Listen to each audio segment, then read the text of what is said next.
Let's talk about now, you see and work with different clients. What are some of the things that you're seeing, right? What are companies that are doing? Anything that stands out, like, okay, here's what I saw, like they're really doing well, or maybe if there is, you sense that, perhaps there's a bit more room to do a bit more of this, right? So two parts of the question: what do you see that's been working, and then maybe other gaps that you see that the companies are trying to fill. So Nikhil, I'll probably give you a longer answer for this. I feel right now, in my little experience on working with organizations and little that I read and I research, I feel organizations today, especially in matters of inclusion, are falling in about 3, 4 buckets. There are one kind of organizations who are like, not now, please, come back another Mm, time, come mm, back next year. Then there are others who are like, I got to do this because these are orders from the top. mm.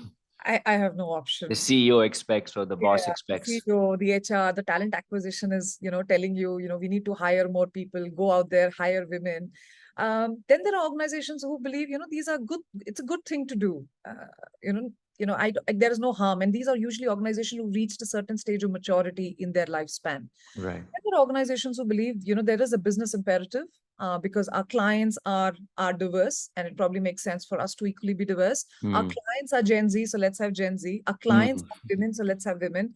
Our product is catered to all kinds. So there's LGBT, so it makes sense to have more LGBT within, and they mm, kind of want to mirror the customer and have similar people.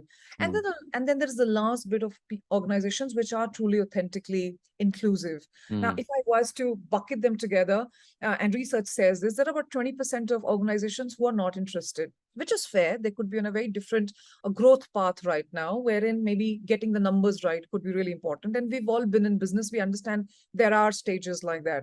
Then there are also a large 60% of organizations who are really well-meaning, but sometimes they could be misaligned, misinformed, because either they're focusing only one form of diversity.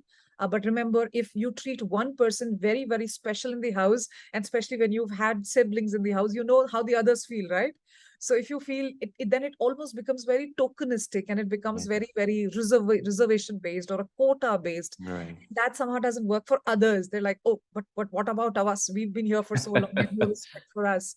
And then there's this last category of organizations which are truly, truly authentic, who are doing everything. And they've probably reached the second or the third tier of their diversity conversations. So Right. they've got their numbers right, they've got their cultures right, they've done a lot of communication with their team members to say each one of you are important. So they've stopped bracketing, and they don't call it a diverse candidate, they call it a candidate. Mm, Yeah, they don't call women leaders, but they call them leaders. So I think that mm. is what has happened. And I think there are some great organizations.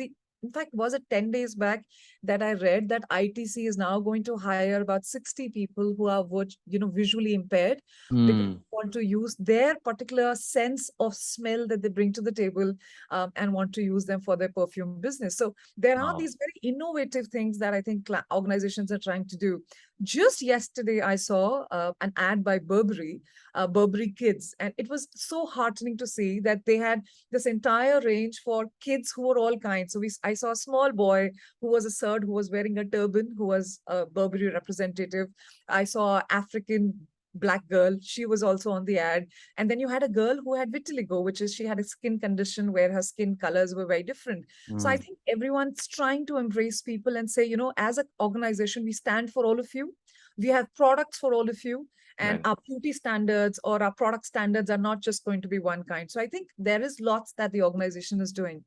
But coming back to Gen Z, because Yeah. they are going to be such a strong force in by 2025, there is data and statistics that say that by I think by 2030 there'll be 75% of people who will be Generation Z representing organization. I won't say much, but I think there are two things that organizations need to do. I'm speaking this more from an Asian context, or Sure. maybe also Indian. Our academies and our institutions today are great. We come from great institutes. We've learned a lot in the process, but somehow the skill requirement that jobs require today could be a little different than what's probably being taught in say technical institutes. Right. They can't really, you can't leave the organization today and get on board with an organization. The organization has to do a lot of effort to making sure they're come to up to speed, whether it's technology, whether it is, any process that we are doing. So somewhere I think there is, while these premier institutes in the country to probably be their guiding force to say, this is how the trend is changing.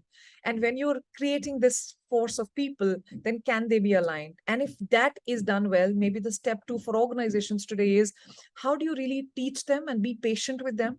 They've never done this before. So teaching them is one. And the other thing I think organizations have to focus is on the entire emotional intelligence bit. When people come together, it's not just the product that comes together. It's not just technology that comes together. So while we know millennials and people who've been in the business for long understand the power of connections, how do you really build them, mentor them? And it doesn't have to be like a formal mentoring process that every organization needs to have. That becomes too formal. Everything gets documented. But you and I both know that we learn, and especially when we were younger, we learned a lot more when a senior boss of ours just said, "Chalo, let's go out for a coffee and let me Hmm. tell you how it's done." That's not how you train. That's not how you deal with the client.